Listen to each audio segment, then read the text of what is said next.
Hello my amazing happy मैनिफेस्टर्स, कैसे हैं आप लोग। आई होप आप लोग बिल्कुल मस्त है, बिल्कुल स्वस्थ हैं।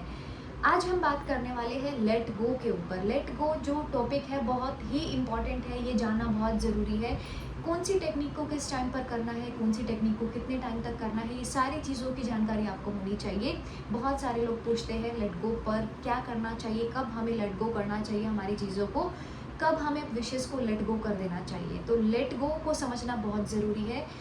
सबसे पहले ये समझना लेट गो का मतलब क्या होता है। हमारा जो ओल्ड वर्जन होता है, हमारा जो एक नेगेटिव पैटर्न होता है, ओल्ड लिमिटिंग बिलीफ सिस्टम होता है, उसको हम रिलीज करते हैं। उस प्रोसेस को लेट गो बोला जाता है। लेट गो आप अपनी नेगेटिविटी को कर रहे होते हैं, रेजिस्टेंस को कर रहे होते हैं, ना कि अपनी विशेस को।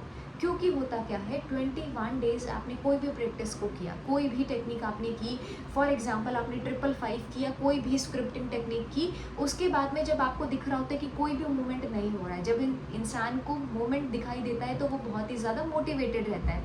लेकिन हो क्या रहा है कि जब आपने वो चीज़ को किया और आपको वहाँ से कुछ भी मूवमेंट नहीं दिखाई दे रहा है, उस टाइम पर ना जो पैटर्न है वो बहुत ज़्यादा नेगेटिव होना शुरू हो जाता है। जहाँ पर हम पॉजिटिविटी की तरफ में जा रहे थे, वहाँ पर रेजिस्टेंस की तरफ में जाने लगते हैं। और आपको पता है यही सबसे बड़ी ब्लॉकेज होती है कि आप एक नेगेटिव पैटर्न में फंसे होते हैं, आप एक रेजिस्टेंस वाले पैटर्न में होते हैं। तो हमें ना लेट गो करना होता है अपनी नेगेटिविटी को। जितना भी सेल्फ डाउट है, फियर है, ये सारी चीज़ों को आपको लेट गो करना होता है। जो भी आपके विश है, मैनिफेस्टेशन है, कैसे उसको पूरा कर सकते हैं, कैसे हम वहाँ तक पहुँच सकते हैं, इसके बारे में थोड़ी सी बात करती हूँ। जब आप अपनी नेगेटिविटी को, रेजिस्टेंस को लेट गो करते हैं, धीरे धीरे रिलीज करना शुरू करते हैं। कैसे रिलीज करेंगे? With the help of affirmation. वो सेट भी तो अफर्मेशंस की हेल्प से किया है, तो उसको रिलीज भी अफर्मेशंस की हेल्प से करना है कि जो भी थॉट्स मेरे काम के नहीं है उसको मैं रिलीज कर रही हूँ, लेट गो कर रही हूँ।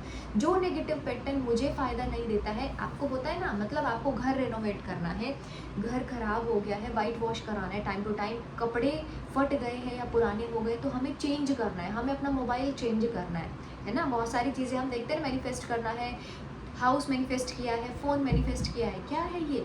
तो पुराने ओल्ड लिमिटिंग बिलीफ सिस्टम्स को भी तो आप रिलीज़ करना सीखो। उसी पैटर्न में रहने की कोशिश क्यों लगातार रहती है? जब ये सारी चीज़ों में आपको नया चाहिए होता है तो अपनी वाइब्रेशन को चेंज करने के लिए उसमें भी तो आपको चेंज करना पड़ेगा।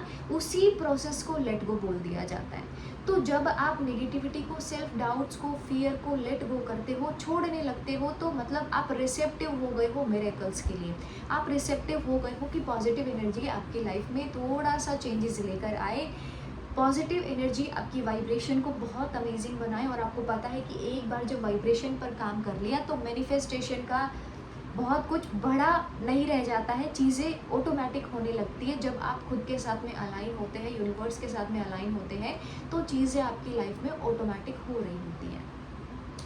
इसके लिए सबसे जो ज़रूरी है वो है अपना fear, self doubt, self image जो हम नीचे गिरा के रखते हैं अपनी, उसको थोड़ा सा ऊपर उठाना, थोड़ा सा कॉन्फिडेंस बूस्ट करना, पॉजिटिविटी, पॉजिटिव अफर्मेशंस की हेल्प से, राइटिंग प्रोसेस की हेल्प से थोड़ा सा खुद को बेटर फील कराना। जब आप बेटर फील करने लगते हैं तो ऑटोमेटिकली चीज़ें थोड़ी सी बैलेंस होने लगती हैं लाइफ में। आपने भी देखा होगा, जब आप नेगेटिव माइंडसेट के साथ में कुछ कर रहे होते हो तो आपके लिए बहुत डिफिकल्ट हो जाता है, लेकिन जब आप एक पॉजिटिव माइंडसेट के साथ में कर रहे होते हो तो आप सेल्फ मोटिवेट हो रहे होते हो। वो प्रोसेस से खुद के अंदर खुद इंस्पिरेशन ढूंढ रहे होते हो कि yes I want this, I really want this, और मुझे पता है यूनिवर्स मुझे ये देने वाला है। तो जितने भी लोग ये जो मैरिज मैनिफेस्टेशन प्रोसेस में लगे हैं, या हो सकता है कमिटमेंट प्रोसेस में लगे हैं, जॉब के प्रोसेस में है, अपनी नेगेटिविटी को रिलीज़ करना सीखो, क्योंकि बहुत ज़रूरी है।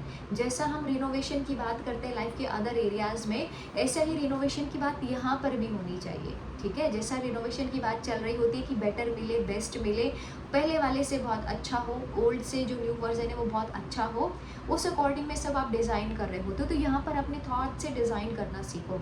इस प्रोसेस को बोलते हैं लेट गो। तो मैंने बोला अफर्मेशंस की हेल्प से आप उसको सेलेक्ट कर सकते हैं, राइटिंग प्रोसेस से आप कर सकते हैं, क्योंकि जब तक ये अंदर की कहानी चेंज नहीं होगी तब तक में बाहर की कहानी आपको सेम मिलने वाली है।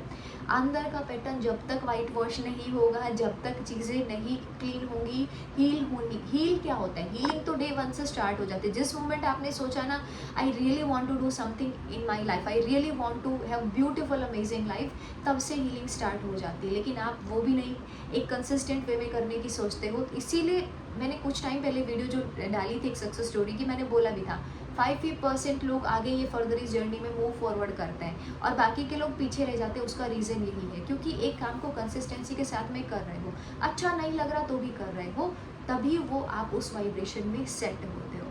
तो आई होप आप नेगेटिव चीज़ों को, नेगेटिविटी को, सेल्फ डाउट्स को लेट गो ज़रूर करेंगे। कमेंट बॉक्स में लिख सकते हैं, I really want to release this negative pattern, release this negativity, cut all the negative thoughts, जितनी भी कॉट्स है ना सबको मैं कट कर रही हूँ। I really don't need anything negative in my life. ये चीज़ें आप थोड़ा सा ये चीज़ों में एक्टिव हो जाओ, थोड़ा सा ये चीज़ों में खुद की पॉजिटिव वाइब्रेशन को रेज करने के लिए एक्टिव हो जाओ, बहुत ज़रूरी है।